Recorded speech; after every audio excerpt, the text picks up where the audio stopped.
All right, we gave the applesauce to the first service. They're gone now.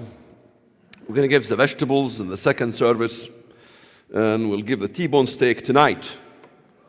But I heard that the youth were not coming tonight. Is that right, Pastor?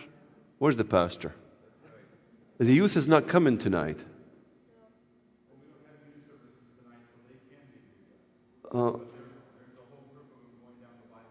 I see. So, but they're not going to be here tonight. 20 of them will? Won't. Oh, only 20 of them won't. Oh, okay. Oh, we'll lose 20. The others will be refined like gold. So what makes a terrorist? I mean, I was a terrorist. That's what I was announced as ex-terrorist, Walid Shoebat. What makes a person a terrorist? What makes somebody in Fallujah drag American bodies in the streets? What makes a group of Palestinians in Ramallah Square, after killing a couple Jewish men who were lost in the street, took them to the police station and then gutted them out, and the entire community came to participate in this orgy of flesh in which they grabbed the pieces of the bodies and they praised Allahu Akbar, Allah is great, Allah is great. And it was caught in film. A lot of the film was confiscated, but some of that film leaked, and for the first time, few Americans began to see, because it wasn't put on national television. Nobody could show this stuff, it's too extreme. And for the first time, Westerners began to see, like, what in the world is going on? The capital of the state of Palestine, which you guys helped create, all of a sudden this whole night of the living dead, literally, not in a movie, but literally, in which the youth would come and hold a piece of the flesh, whether kidneys, whether intestines, hearts. See, I'm losing the crowd already. But that's the problem. How do you talk about this? Americans cannot stomach things like that. Americans buy their meat packaged already, FDA approved. They don't see the slaughterhouses. Americans are not accustomed to the reality of things, of what happens to some of our troops who are captured in Fallujah. But it must be discussed, because the Bible discusses many of these things. Even in the Bible it says, and I saw the martyrs that were beheaded in the name of Jesus. In other words, there's going to be beheadings. What part of beheading do you not understand? And the days I was in Chicago, we had youth. I mean, your youth, what are they doing these days? Having nice songs, love, peace, and our youth services in Chicago as Muslims. I mean, you can download it on YouTube. It's in my website. You can see the kind of events we used to host. We had hymns. Some of the Islamic hymns that were sung. What kind of hymns did we have? نحن الذين بنينا حصوننا من جماجم. We are a people who build our fortresses out of the skulls of the people that we invade. That's maybe it's just an allegory. Skulls of the people that we invaded. Well, there was a literal fortress built out of skulls in India, built by the Muslims when they invaded India. How many Americans know that the greatest catastrophe that happened, or massacre that happened in the history of mankind, happened in India? The Muslims killed 80 million. 80 million. In fact, no one has been massacred in history in the Christian world more than Islam. Forget the Roman Empire. If you compare the Roman Empire with the Islamic Empire of the massacre of Christians, it's nothing, dust.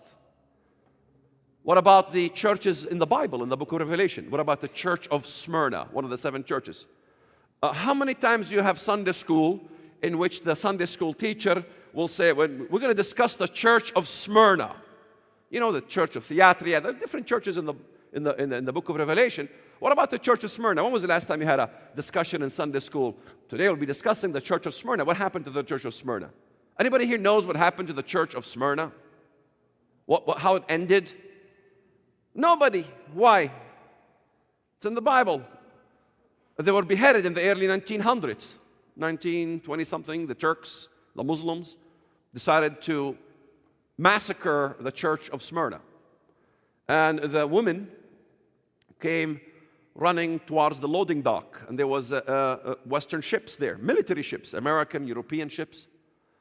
And they were pleading for their lives. And the orders came that, we shouldn't be interfering in this problem between the Smyrna and the Turks, because we are having right now a delicate peace process. We don't want to disturb the delicate peace negotiations between the Ottoman Turks and the Western allies.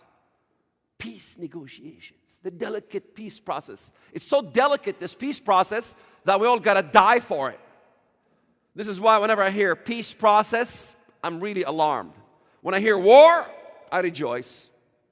Because sometimes war is good. Sometimes it is important to bomb Dresden to get rid of the world from Nazism. Not all wars are bad. You have to have wars sometimes. Sometimes you have no choice. You were attacked at Pearl Harbor. You had to have a war. You ended up even bombing Hiroshima and Nagasaki and annihilating those cities and ended the war. That's war. But that's always the case. The Church of Smyrna was massacred, and the Ottoman Empire finally was defeated, and now the Ottoman Empire basically is rising again. The Turks are talking about neo-Ottomanism, and they're basically mustering a lot of Arab nations into reviving this Islamic caliphate. And of course, Mahdism is on the talk these days. Even Ahmadinejad is talking that the Mahdi is going to be coming soon because Egypt is falling to Islam. Tunisia, Libya is going to fall to Islam. And the Islamic Empire will revive as it was in the glory days. And I know you're thinking that I'm a strange fellow talking this stuff on the stage, especially the youth right now. But when you grow up, you'll remember what I said, and you'll be dealing with the issue of Islam for many years to come. Islam will be the issue, the major issue that this country will contend with. The oil issues, oil prices will rise, and the monopoly on the oil by the Muslim nations, they will use it, and you will basically be kowtowing to their needs because of your addiction to oil. Now you might say I was a terrorist. Well, you all support terrorism.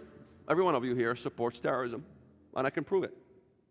Every time you put gasoline in your SUV, you support terrorism. The money goes to Saudi Arabia, is funneled, and build mosques galore in America. Jihad is exported from the Wahhabist. The wars comes against you when you go to Iraq by this ideology that stems from Saudi Arabia, Islam. And Islam really is manipulating hundreds of thousands of Muslim youth into making them jihadis. And of course, your media doesn't tell you much because, you get in CNN, you listen to the media. I remember the first time I went to the BBC in England, and they wanted to crush me because here I became Christian. I left Islam in 1993, and they had these three scholars that are supposed to be they know everything, They're very smart. And I'm just a guy who's kind of a dumb terrorist who just became a fanatic Christian. So I walked into the BBC, and I remember I started explaining to them the root causes of terrorism. I said, terrorism has nothing to do with the issue of land. Forget this issue about Palestine, the occupation, the refugee problem. It has nothing to do with terrorism. Terrorism is not caused by these. Because 3/4 of suicide bombings exist in Muslim countries that have no occupation. It's got nothing to do with occupation. It's got nothing to do with poverty. It's got nothing to do with any of these things you guys are talking about in the West. The reason a terrorist want to die and kill himself is because it is mandated in the Quran. The Quran says, وَلَا تَحْسَبَنَّ الَّذِينَ قُتِلُوا فِي سَبِيلِ اللَّهِ أَمْوَاتٌ بَلْ أَحْيَاءٌ عِنْدَ رَبِّهِمْ يُرْزَقُونَ. I'm not speaking in tongues. I'm reciting verses from the Quran. Do not think that the ones who die in the cause of Allah are dead, but are alive with Allah receiving His blessings. Hello? That means you pass from this life to an everlasting life. You pass through and you get eternal life by dying fighting the enemy. In other words, you must die. So you must be killed in warfare. This is why when the Israelis began to shoot bullets in the air, we opened our shirts. We wanted to die. Why? Because Muhammad, the Prophet of Islam, said, by the first drop of the martyr's blood, his sins are forgiven. And he enters paradise, and he becomes an intercessor for 70 members of his or her family. Hello? I know you haven't gotten this piece, because you're not connecting the dots. By the first drop of the martyr's blood, his sins are forgiven. Now, when I read the Bible, I understood Christianity as follows. When Jesus' blood came down, when his blood was spilled, what happened? That's it. The separation has been rent asunder, and now people can come in. They can be redeemed. His blood made us as white as snow. His death, by his death we are redeemed. And so someone, somewhere, concocted a different, tainted salvation plan to tell the people, by your own death you enter paradise. By the shedding of your own blood you enter paradise. And by the way, this is not just in Islam. The Mayans used to kill and behead and pluck hearts. I mean, there's all kinds of things. The devil is in the business of creating wacky religions. And he knows the desire of mankind to want to go to the afterlife. So he's in the business of inventing religions. And Islam is an invention of Lucifer. Oh, well, that's offensive what I just said. Everything I said is offensive. It is. You might get offended. You know, every place I speak, somebody gets offended. But you know, I learned that you have a right to be offended. In fact, I will die for your right to be offended about what I say. Because that's what freedom is. But while you have a right to be offended, and I will die for your right to be offended, because men and women died before and pled their life and gave their life so we can have the freedom to be offended or to express our offense or to critique religion.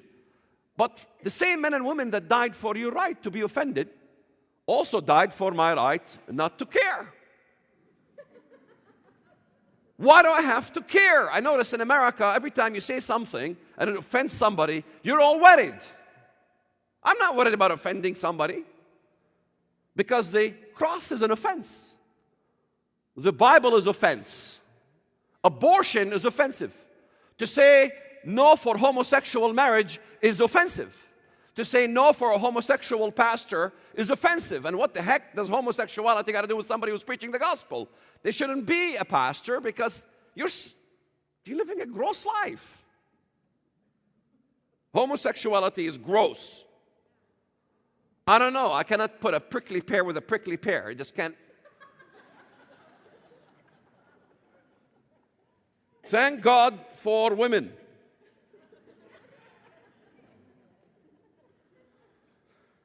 And in the BBC interview, I remember, the guy says, Mr. Shoebat, it always takes two to tango.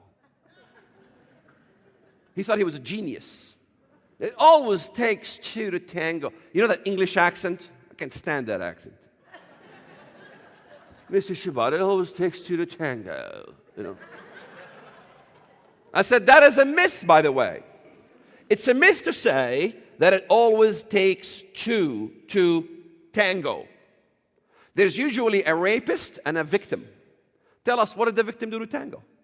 If it's true that it takes two to tango, the Jews suffered 6 million dead in the Holocaust. Tell us, what did the Jews do to tango in Nazi Germany, sir? You see, I learned how to ask questions, Jesus style, as soon as I became Christian. You read the parts in the Bible, we see how Jesus talks. It's shocking. Who do you say John the Baptist is? By what right does John the Baptist speak? By what right does John the Baptist baptize people? If they said John the Baptist has no right to baptize people, They will be stoned, the Pharisees, because John the Baptist was considered a prophet by the people. If they say, well, John the Baptist, he's from God. He's got a right to baptize people. Well, excuse me, John the Baptist said that I was the Messiah. That's the argument Jesus made. What does that mean? Jesus asked questions, Jesus style. Well, I call it the checkmate Jesus style questions. Checkmate! Every time Jesus asks a question, checkmate! You only have two choices. You either confess or look like a fool. Always. I said, if it is true, it always takes two to tango, sir. Tell us, what did the Jews do to tango in Nazi Germany? The second person said, they must have done something. You could hear a pin drop. I got him there. He made himself a fool. He chose the fool route. Well, they must have done something. There's the scholar. I said, excuse me? I want to hear that. I want the entire British people to hear what you just said. What did the Jews do? What's that something? He realized he just stuffed the shoe in his mouth. The third person said, I better interfere to help this fella. He said, Mr. Shoebat, I think what you're telling us here at the BBC, that the problem with today's world is fundamentalism. You know that? Fundamentalism in all scales is the problem with today's world. Fundamentalism is the problem. I said, I don't get it. I mean, I know where you're going with that thread, that I was a Muslim fundamentalist and I was a terrorist. Now that I'm a Christian fundamentalist, I went from one extreme to the other. No, sir, we are all fundamentalists. There's a fundamentalist atheist, there's a fundamentalist Muslim, there's a fundamentalist Christian, there's a fundamentalist communist, there's a liberal Muslim who is fundamentalist. Everybody's fundamentalist. Doctors are all fundamentalists. They give you fundamental portions of medicine, and it follows fundamentalist rules. I love fundamentalism. Without fundamentalism, nobody can survive in the world. I said, fundamentalism is not the problem. When I was in the plane coming here to this event, I witnessed to the person next to me. And as a Christian fundamentalist, I confess, I gave this person a headache. I said, it is true, it's absolutely true that a Christian fundamentalist will give you a headache.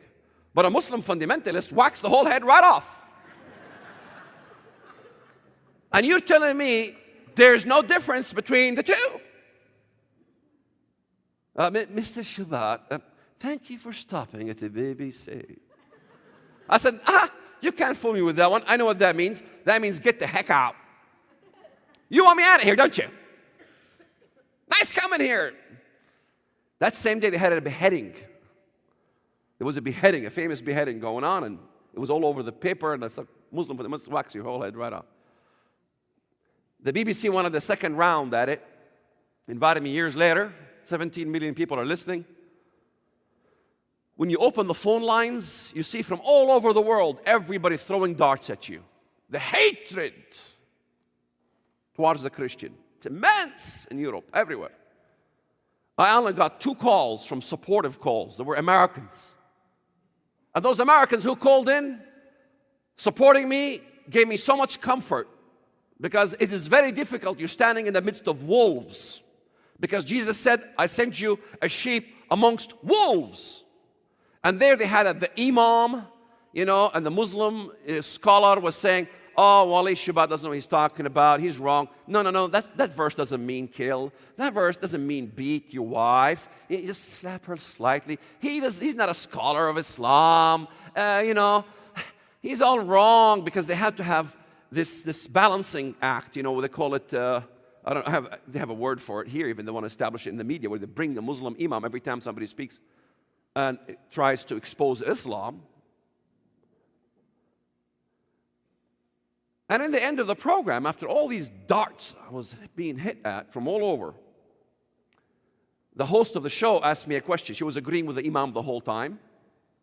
She asked me, said, Mr. Shoebat, are you not afraid for your life? I said, excuse me? Can you say that again? Are you not afraid for your life? I said, excuse me?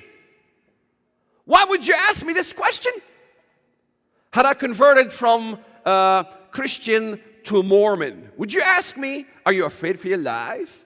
Had I converted to New Age movement, to Hinduism, Buddhism, whatever ism you want to think of, you would never ask me, are you not afraid for your life?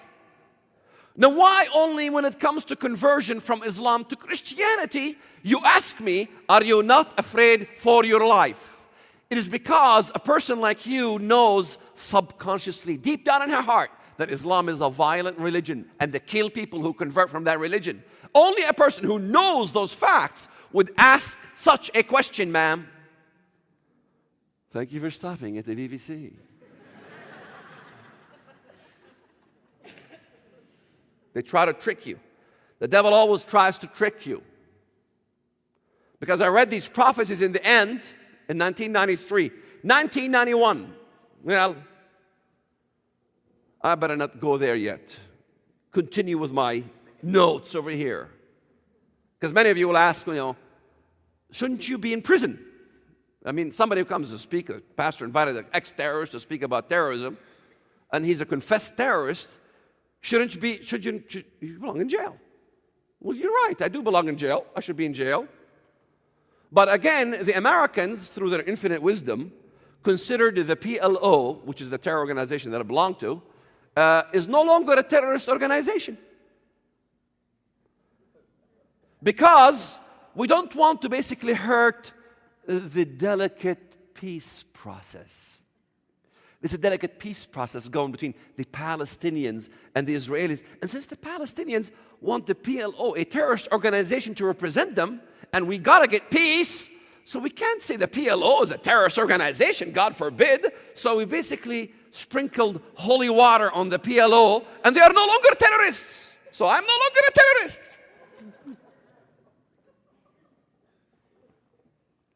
That's why I'm not in jail. Go figure. So I get in the liberal media and they say, if you're a confessed terrorist, don't you think you belong in jail? I say, you know what, you're right. But why is it, you liberal media, you only want to imprison the repentant terrorist, and you want to release the real terrorists from Gitmo? Why? Oh, he's repented. Put him in prison! Oh, he's a real terrorist. Get him out of prison! Waterboarding, oh, God forbid. He thought he was drowning. Well, he just gave us all the clues and the secrets of where Al-Qaeda is. I was never caught. In fact, I confessed my terrorism activity after I became Christian. Before I became Christian, it was all secret. I became Christian, I confessed. Why? Because the Bible demands confession. I confessed. In fact, the whole issue of terrorism, it's a revolving door. You catch the terrorists, you put them in jail, you release them through international. Why is it that it comes to all kinds of systems, only Islam is immune from criticism about terrorism? Now, could Islam be the reason behind terrorism? Could the Quran, the Islamic book, be the one that is gearing the youth to becoming terrorists? Oh, no! Islam was hijacked by the terrorists. Who hijacked it? What's the ransom? I ain't paying it. I don't know who hijacked Islam, but that's the Islam I know. Many members of my family, in fact, if you Google my name on internet, go home and put Shoebat. First thing you're going to get, Walid Shoebat is a fraud. He was never a terrorist. Excuse me? A fraud? Where's the evidence that I was never a terrorist? There exists none. All the criticism that you see, I remember the day the New York Times wrote an article and they were criticizing me, saying I'm a fraud. I was never a terrorist. And I was in the kitchen, I was saddened. I said, Maria, my wife, Maria, I don't want to really go this route. I want to quit this job. I don't want to speak to the American people because I'm getting accused by them. I said, I'm tired going all over the place, being swallowed by a giant metal beast called an airplane and be taken to Nineveh when I want to go to vacation in Tyre. I'm telling you, you get swallowed by this metal beast, giant metal beast, and it takes you up in the clouds. And every weekend, you're gone all over the place. I'm tired of this. She noticed I'm becoming very distraught. She said, honey, who do you think you are? I said, why are you insulting me, Maria? I'm your husband. Now I need insults from you too. She says, I'm not insulting you. Who do you think you are? If they call Jesus Christ a fraud, don't you think they're going to call you a fraud? I said, for a woman, you're very smart.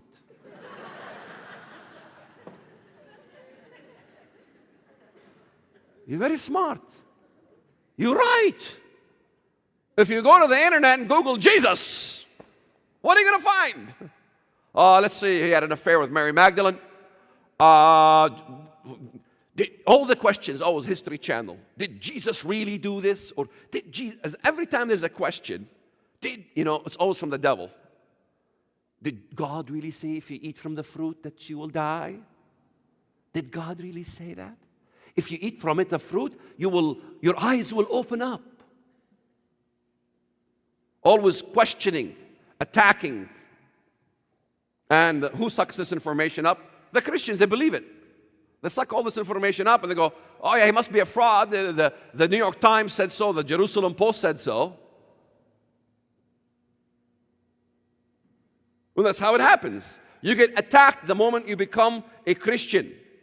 When you were a Muslim, when I was a Muslim, let's see, I wanted to kill you. I was in the streets of Chicago running an organization over there with a loudspeaker. Who runs the Congress? The crowds will say, be thousands demonstrating in the streets.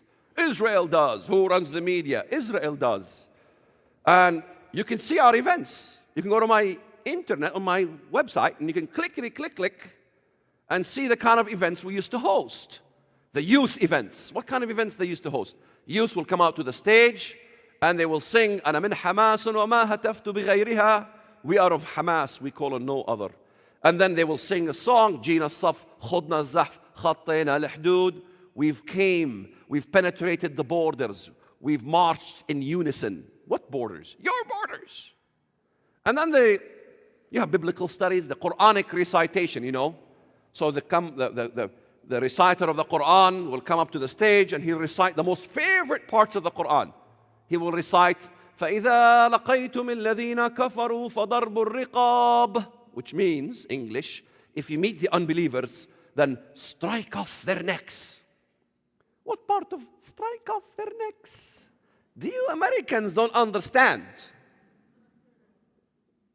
And you can see it in the video. You can see. Then we get a Hamas leader. They get Hamas leaders, and they have covered their faces, and they will give reports. Praise report. You have praise reports in the church, Pastor? Praise reports. You have praise reports, right? What kind of praise reports we have? A Hamas leader would come, and he would give a praise report: who they killed, what their names were, what bus they blew up, where they dumped the bodies, what it says the names on the ID. And you have the whole community coming to the event. Muslim community. And as soon as they walked out, they were peaceful Muslims. And you can't believe it. Instantly, peaceful Muslims. Oh, we believe in peace. They were just praising Allah at the praise report about who they killed them, what bed, where they dumped the body. As soon as they walk out of the place, they're peaceful Muslims. And they come on TV and you look like the violent one because you're attacking the Quran, you're attacking Islam, oh, you're a bigot. It's very interesting. When I was a terrorist, the media used to come. We were freedom fighters, These are Palestinian freedom fighters. The day I decided to repent and become a Christian, I became a Islamophobic, bigoted, divisive. That's what the churches call you. He's divisive. Hate monger. Racist. Definitely, he's a racist. Fundamentalist, Bible-thumping Christian. Go figure. But if somebody loves somebody, He's going to continue in the path because he sees the somebody he loves. He still cares about that person he loves. He's going to continue getting all the pain and the hurt because he cares about those other people that are about to get butchered by this enemy.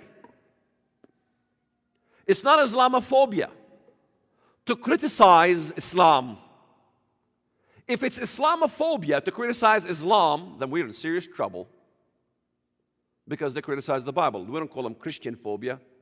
How come I've never heard of Mormon phobia, Buddha phobia? There's only Islamophobia. Why? Because it's a way to stop you from thinking, from doing critical thinking. Critical thinking is something about this country. Because critical thinking began in my life in 1991 after planting a bomb in Israel. And then taking this trip to Israel began my critical thinking path. I lived in America for several years at this point. And in America, there's something infective about this country. Critical thinking. You can critically think anything you want in this country. There's no, you're either in the party lot or you're in the coffin. So here I was in Israel, in Hebron. And then the taxi cab taking me to Hebron, Mercedes taxi cab, runs into this situation in which the Jewish community bus comes to pick up Jewish workers to take them to Kiryat Arba, which is a community, Jewish community in Hebron. And Palestinians began to stone the bus. These stones were like locusts hurling at this bus. And the Israelis came, they were shooting anti-aircraft shot in the air to scare the people off. And the taxi cab wanted to get the heck out of Dodge. He wanted to make a U-turn. I said, stop, I want to see this. So I rolled down the window and I began to watch in awe. This bus looked like a cage with bars, bulletproof glass, wire mesh. And the stones, you could barely see the bus from the rocks. Stoning still exists. Hurled at this bus. The bus is used to it. Bulletproof glass, wire mesh, and bars to protect the Jewish community that are taken to their little village over there. And the stoning every day like clockwork. He says, this stoning every day like clockwork. And they get in the bus. They're used to it. The Jews are so used to it. They get in the bus. All this stone sounds like bullets hitting your bus. Bum, bum, bum, bum, bum, bum, And life goes on. I said, why do we stone this bus? We got 1.2 million Arabs living in Israel proper. Nobody stones them there. There has not been a single mosque in the Israeli section that was desecrated by Jews. Yet we've desecrated every single holy place that belongs to Christians and Jews.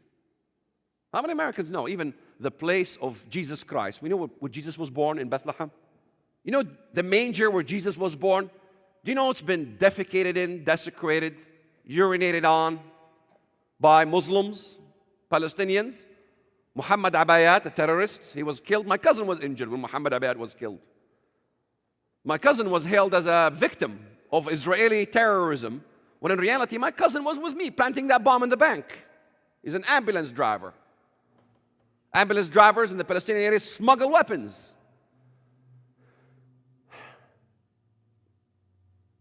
Desecrated. Joseph's tomb, the Joseph of the Bible. His tomb, desecrated. You can watch it. Just put Joseph's tomb on YouTube and watch how it was burned and chiseled. Read Psalm 74, I believe. So it talks about the destruction of Jewish holy places. The synagogues all throughout the land are being burned. They chisel the stones, just exactly what it says in the text, with hammers and chisels. They burn your holy places. The synagogues in the land are burned. They literally burned it, set it aflame. The place where Joseph's tomb was. Rachel's tomb, desecrated. Churches galore, desecrated all throughout the Muslim world. And Christians do nothing about it. We don't care. We don't care.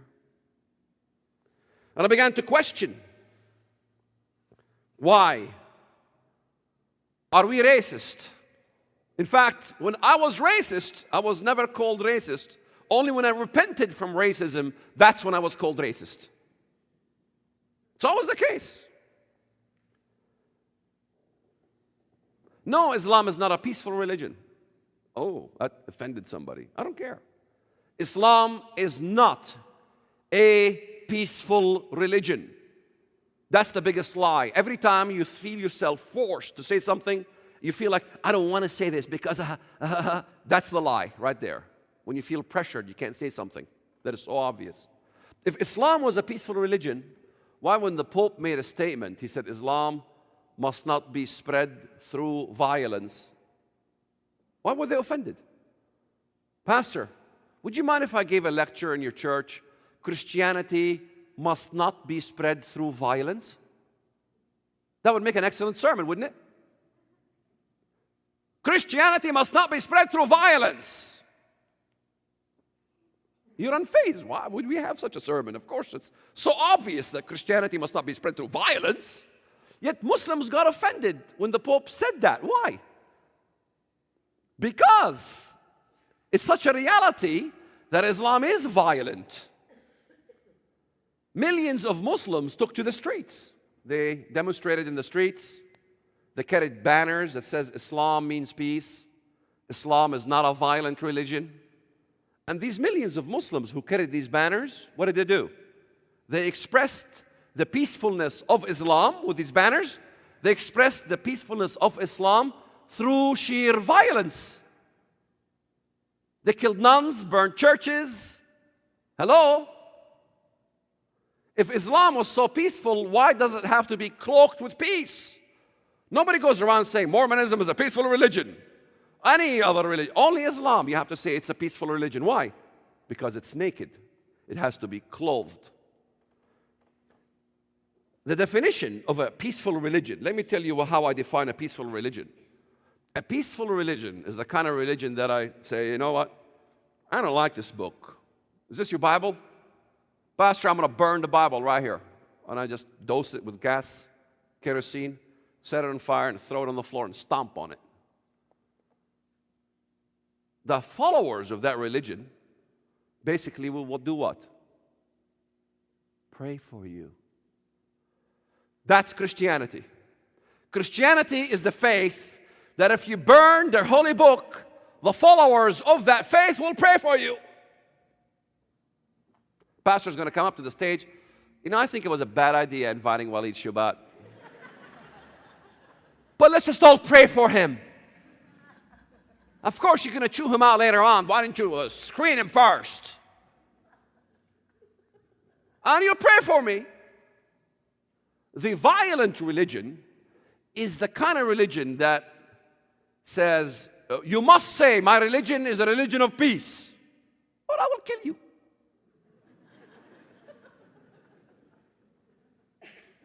If you burn their holy book, they'll kill you. In fact, if one person from your people burns the holy book and everybody attacks the one that burned their holy book, they will never appreciate it. You ever think about it? One guy wanted to burn the Quran, and every American said, don't! Please! There isn't a single church I know supported this one jerk who wanted to burn the Quran.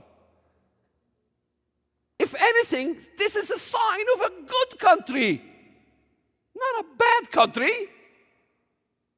The evidence is so clear. Americans are tolerant. They only demonstrated in the streets to say, please, not by ground zero, don't build a mosque. They didn't go out on a spree killing Muslims, because that's not what this country is all about. Then I began to read the Bible. That was my biggest mistake. It's the biggest mistake I ever did. 1993, I wanted to convert Maria to Islam. I said, Maria, it's time for you to become a good Muslim wife. Why, I'm not good enough? Oh, yeah, you're good enough, but you'll be much better if you became a Muslim. Well, why should I convert to Islam? So, well, you know, the Bible has been changed. Do you know all Muslims believe the Bible has been corrupted? The Bible has been changed. Well, can you point out those changes to me? And I will be glad to convert to Islam. Oh, praise Allah.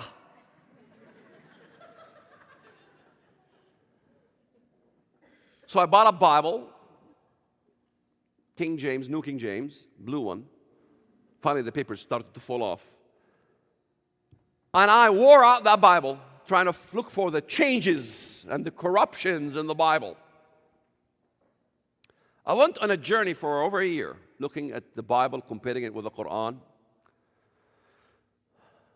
And it was shocking. I couldn't find the problems in the Bible. In fact, I found the problems in myself, because the Bible is a mirror. It shows you the zits all over your face. And I was shocked. Began to read the Psalms. You know, the Psalms are not a bunch of songs. I opened the Bible in Psalms in chapter 80, 81, 82, 83, the whole thing. It's so amazing. You have your Bibles with you? Anybody forgot their Bibles by any chance? Don't come tonight without a Bible. If you come tonight without a Bible, I will kill you. Walid, are you threatening us? Well, what part of threat do you not understand? No, I am joking. Pastor, don't get that nervous, okay? You know, you told me 12. 12, this thing detonates if I don't get off the pulpit by 12. Is that it? 12? 12, right? Oh, okay. I forgot. I'm sorry. I got 20 minutes. You know, when I read the Psalm chapter 80, verse 3, restore us, O God. God, they're praying to God. That's Israel praying to God to be restored as a nation. It's quite interesting. You had made us a strife to our nations, our neighbors. Verse 6, the neighbors will hate the Jews. Exactly what's happening today. Verse 14, return, we beseech you, O God of hosts. They're talking to God, asking him to return. When was he gone? When was he there? God was there, and they're saying, please return, God. Come back. Look down from the heaven and see, and visit this vine. Israel is God's vineyard. Even Jesus talks about the vineyard in Matthew 25. Verse 15, and the vineyard which your right hand has planted. Hello? And the vineyard which your right hand has planted. Hello? Where is God's right hand? Let me research the Bible to find God's right hand. Right there you find in the Isaiah 53, the famous Isaiah 53 that talks about the suffering servant, the prophecy about Jesus Christ. And right there in verse 1, who has believed our report, and to whom has the arm of the Lord been revealed? To whom has the arm of the Lord been revealed? God has an arm, his right hand. The whole thing is about the Messiah, Jesus Christ. He's calling the Messiah his right arm. Every time you read in the Bible his arm, it's the Messiah. Ezekiel chapter 25, verse 13. Who is in trouble? To whose phone will I crush? Just kidding now, it's okay. Did I turn off my phone? I don't know. Where is my phone? I lost the bloody thing. That's good. I hate cell phones. To whom has the arm, Ezekiel 25, verse 13. Ezekiel 25, verse 13, what does it say? I have stretched my arm against Edom, God says. God sends the Messiah to fight Edom. I have cut off man and beast from it, and made it desolate from Teman. Even they of Dedan shall fall by the sword. Americans read Teman, Dedan, skip. Don't skip. It says in that prophecy that Christ will come to fight Teman, Yemen, and Dedan. Dedan is where? Arabia. Jesus is fighting, and Yemen is in Arabia too. Jesus Christ is coming to fight the Arabs in Arabia. Can you imagine? Even in Habakkuk 3, Christ comes and fights Midian. Midian is the brother of Ishmael in Arabia. How many times you've studied the Bible in which you see Christ's wars in Arabia when he comes again? It's quite incredible, isn't it? That Christ comes to fight in Arabia. Well, we never heard of that, Walid. It's your problem. It's there.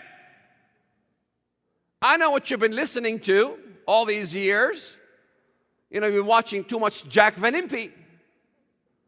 You've been watching too much European Union and One World Government and the Illuminatis and what have you, conspiracy theories, computer chips on your foreheads and stuff like that. And, you're going to be demanded to put a computer chip on your forehead. You're going to go to, what do you have, Safeway here? What do you guys have?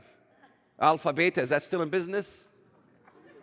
No, is Alpha Beta in business? No more? I remember Alpha Beta's here.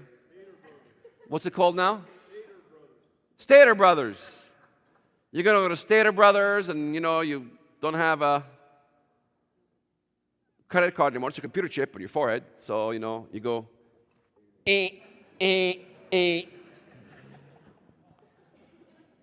Sorry, it doesn't work. So he takes your wife's neck and go, Her chip doesn't work. No, ma'am. Sorry, sir. You're out of funds in your bank. And everybody's going to get this mark. Everybody's going to get this computer chip, and some homosexual antichrist is going to come from Europe, and and he's going to be an atheist, homosexual. What a bunch of rubbish. That's not in the Bible. There's nowhere in the Bible that says computer chip, and there's nowhere in the Bible that says Antichrist is homosexual. There's nowhere in the Bible that says that he's European. Nowhere. Tonight, we'll be going over that stuff. Because in every single nation in the Bible, every single country, God mentions in the Bible that God deals with in the ends of times, every single one of those nations is Muslim. In fact, go home and come back tonight, bring me all your ammo, and name me a single country, one country in the Bible that God deals with, that God destroys in the ends of time, that is not Muslim. Name me one. In fact, I'll give you another challenge. Name me one country in the Bible in which Christ fights and deals with, in the ends of time, Christ. He fights a country, and he names the country, and he's in war with that country. Name me one country that Christ fights that is not Muslim. Not one. You had your homework. Do you know that homework has been going on for 10 years and nobody came up with a single statement in the Bible? Not one. They tried. Not one. All of them are Muslim. Isaiah 19. The Lord comes riding on a swift cloud and is coming into Egypt. The idols of Egypt will totter before him. An Egyptian will fight against Egyptian. Neighborhood against neighborhood. I've been talking about Egypt for years. When Egypt had a revolution, my phone was ringing all day long. Fox wants you, this wants you. Why now? Why all the time when I was killing my voice, my sound, talking about Egypt and Tunisia and Libya, and nobody was listening? What's he talking about? Get rid of that guy. And now I get called after the fact. Why do you always call me after the fact? Why don't you listen when I tell you things before the fact? It's always the case. 9/11 comes. Oh, Walid, hello. Hey, how did you know? You warned about this years ago. I'm Captain Spock. And I'm telling Captain Kirk how the aliens do things. And Captain Kirk has wax in his ears. Egypt will rise as an Islamic fundamentalist state. And so will Libya, all mentioned in the Bible. Yemen, Tunisia, Morocco will be also coming around the corner with Algeria. Turkey is rising. It's going to be the central headquarters of Islamism. And it will fool you by peace. When you see the era which is coming around the corner of peaceful Islam, that's when you should look out. Peaceful Islam. Islam means peace. Islam is a peaceful religion. Then you read the Bible and it says, by peace he will deceive many. Don't be the fool who will be deceived by that peace.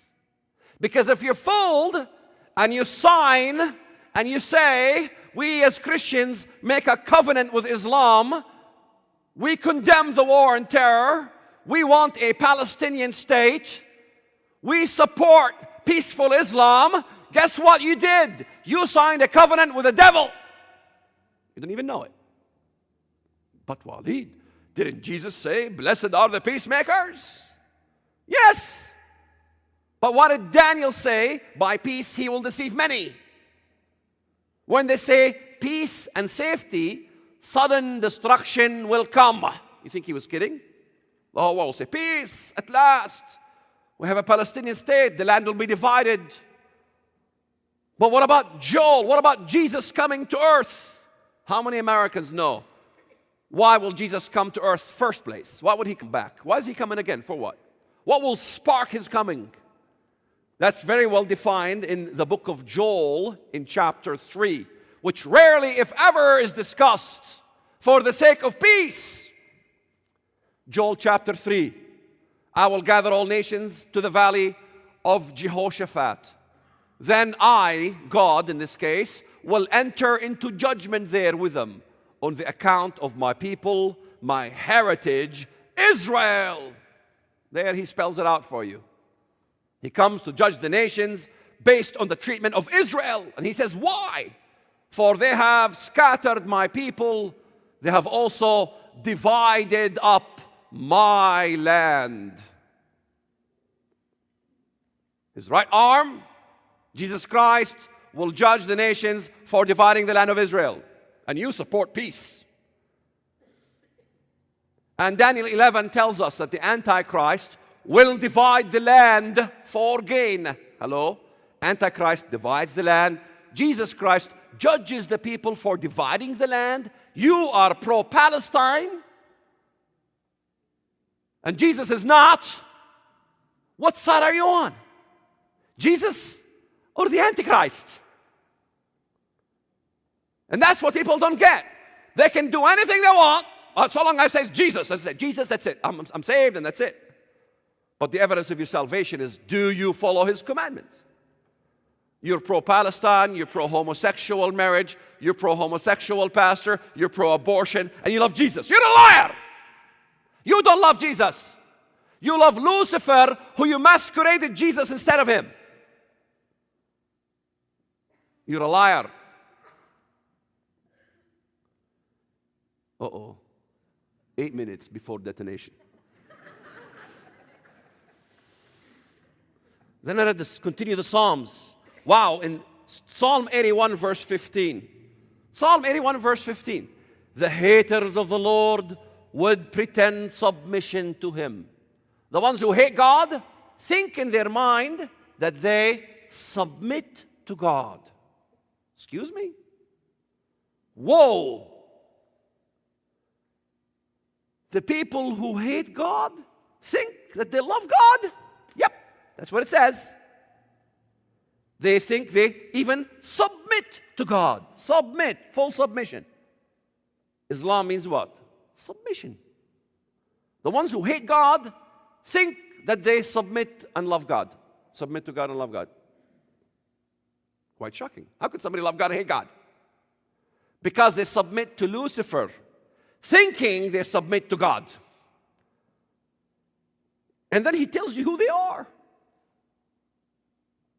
In Psalm 82, verse 8, arise, O God, judge the earth, for you shall inherit all nations. Wow, there it is. He will make the nations for his inheritance, Jesus Christ. And that's very well defined in the Joel 3, chapter 2. He inherits all the nations. Messiah Christ inherits the nations. This is huge. In verse 8, God himself arises from his throne to judge the earth. That's Christ. The whole context of the Psalms here is the context of Christ. Yet they teach you that has nothing to do with Jesus. This is a separate battle from a battle of Armageddon. Why? Because the battle of Armageddon is not going to be with Islam. It's going to be with some European, homosexual, atheist antichrist. That's what you learn. It is what you were taught. You've been watching too much Van Impe. In chapter 83, it names those nations. Do not keep silent, O God. Do not hold your peace, and do not be still, O God. For behold, your enemies make a tumult, and those who hate you have lifted up their head in pride. They have said, come and let us cut them off from becoming a nation, that the name of Israel be remembered no more. Let's wipe the name of Israel off the face of the map. And it tells you what nations they are. The tents of Edom and the Ishmaelites. Hello? Hello? Who are these? The Arabs. Moab and the Hagarites. Wow. Jibal Ammon, Philistia. Jibal Ammon, that's in Lebanon. Ammon is in Jordan. Philistia is Gaza. Hamas. Assyria also came to help the children of Lot. Assyria? The Antichrist comes from Assyria. Turkey, even Jesus himself said, Pergamus, Turkey, thou art the seat of Satan. You are the seat of the Antichrist. Yet you forgot to read the red letters of Jesus Christ on the book of Revelation, and you claim to study Revelation. Every single nation is Muslim, and every single prophecy scholar in this country has been offered a debate over these issues. Guess how many accepted? None. Because they know. Once they get on that platform with Walid Shoebat is going to open the Bible, read all the text, and you cannot escape it. Walid Shoebat is asking Jesus-style questions. Who's going to answer him? But I'm not such a genius. I'm just an ex-terrorist. I stole the stuff from the Bible. I went to the best. And so I stole the best of the best. Now I'm the best. I stole it. There was no copyright. Praise God, no copyright. And he wanted me to steal it. And he names you all the nations, all Islamic, every single one of them. And then it says, 4 minutes before detonation, then it says, shocking. Deal with them as with Midian, as with Sisera, as with Jabin and Ain Kishon. It goes on to say, do to them as you did to Zibah and Zalmunna. Yes, they're princes. Gosh, who's Zibah and Zalmunna? Westerners go like, Zibah, Zalmunna, I don't know, skip. Don't skip, nothing. Every verse means so much. It's talking about Gideon. Gideon is the conquering Messiah. Do to them as Gideon did to the Midianites, Zibah and Zalmunna. Do to the same thing. He's talking to Jesus. And what did Gideon do? In Judges chapter 8, verse 21. If you have the NIV, you're in trouble. In Judges chapter 8, verse 21. So Zibah and Zalmunna told Gideon to arise. And he arose and he killed them. And he took the crescent moons from the camels' necks. And he tossed them to the ground. He took the crescent moons from the high places. In fact, it's very clear. When the Messiah comes, when Jesus comes, it says in the Bible, every knee will bow, every tongue will confess. Bel bows, Nebo stoops. Yeah, I know, you want me to say, every knee will bow, every tongue will confess that Jesus Christ is Lord. That's the New Testament. What about the Old Testament? You don't read that stuff. No, you don't need the Old Testament. The Old Testament gives you more stuff. Every knee will bow, every tongue will confess. Bel bows, the crescent bows. To Christ. The crescent. Shocking. Even the crescent bowing to Christ is in the Bible. When was the last time you had a Sunday school lesson? Today we'll be discussing how the crescent moon of Islam is going to bow to Jesus Christ. And you're going to say, praise God. Oh, it's going to be offensive to the Muslims. Tell Gideon you're offensive. Tell Elijah he's offensive. Tell these men who challenge the prophet of Baal that they're offensive. And maybe you should talk to God. God, your son is offensive. He called the Pharisees snakes, sepulchres. He was offensive. Did you not learn how to not spare the child the rod? You should have spanked Jesus, Father. Sometimes it is offensive. Rude awakening. But look what it says. I read that. I was shocked. Uh-oh. Verse 16, it says, fill their faces with shame. Make them lose the war against the Jews, that they may seek your name, O Lord. God loves the Muslims. He made them lose against Israel. He tells you why. Fill their faces with shame. Affrighten them with thy storm. It's exactly what I saw in 6 Days War. The Muslims ran, the Arabs ran, afraid. Fear hit the armies. I was there, I saw it. Everybody saw it. What's wrong with our army? The men are taking their uniforms off and running with their underwears in the streets. Afraid of the Israelis. Fill their faces with shame. Affrighten them with thy storm. Shocking. Even the fear is in the Bible that God will put in the enemies of Israel. Fill their faces with shame that they may seek your name, O Lord. I thought I knew God's name. I thought his name was Allah. This is a different name. What is the Lord's name? Search the Bible. His name shall be called Wonderful Counselor, Mighty God, Everlasting Father, Prince of Peace. His name shall be called Emmanuel, which is God with us. And as he stands on the Mount of Olives, in Zechariah 14, it says, then the Lord will go forth and fight. The Lord God will go forth and fight. And in that day, his feet will stand on the Mount of Olives. I ask myself the question as a Muslim, when did the Lord have feet? In the Old Testament, how could the Lord have feet? Are those Christians right? They have to be right.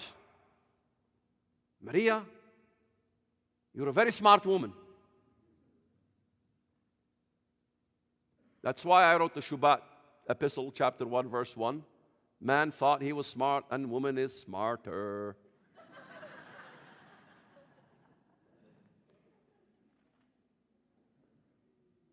The Bible healed my marriage.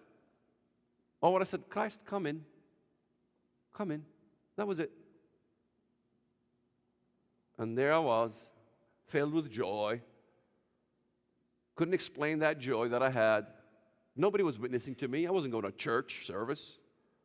Walked into Sunday school, started listening, and couldn't figure out what they're talking about because the stuff they were talking about was not in the Bible. I began to realize fairly quickly the church has a problem. There is Bible talk and lack of Bible text. They do not like Bible text. They like Bible talk, blah, blah, blah, blah, blah, blah, blah. I learned fairly quickly that the Bible is a blessing and a curse. It's a curse if you read into it what it doesn't say. And it's a blessing if you allow the text to read to you what God says. You got to look at the text and what it says. And I know the stuff is foreign to you, but it's in the text. I just read it.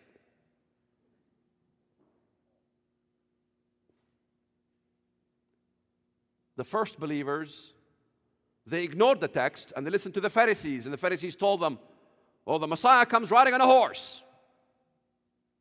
And they forgot to read Zechariah, which says, he comes riding on a jackass. And the ones with the horse theory went to Jerusalem, saw the jackass riding.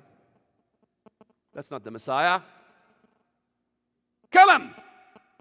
Crucify him! And the ones with the jackass theory said, that's the Messiah. Follow him. The ones with the horse theory ended up in hell. The ones with the jackass theory ended up in heaven. That was the first coming of Jesus Christ. The jackass versus the horse was crucial. What about the second coming? How crucial is it for you to understand the signs, the real signs of Christ's second coming and how he comes and what happens? It is detrimental. So tonight, anybody who believes in the horse theory, please don't show up. You're on your way to hell. Anybody believes in the donkey theory, please do show up. We're going to have some T-bone steak for a change. God bless you and thank you very much.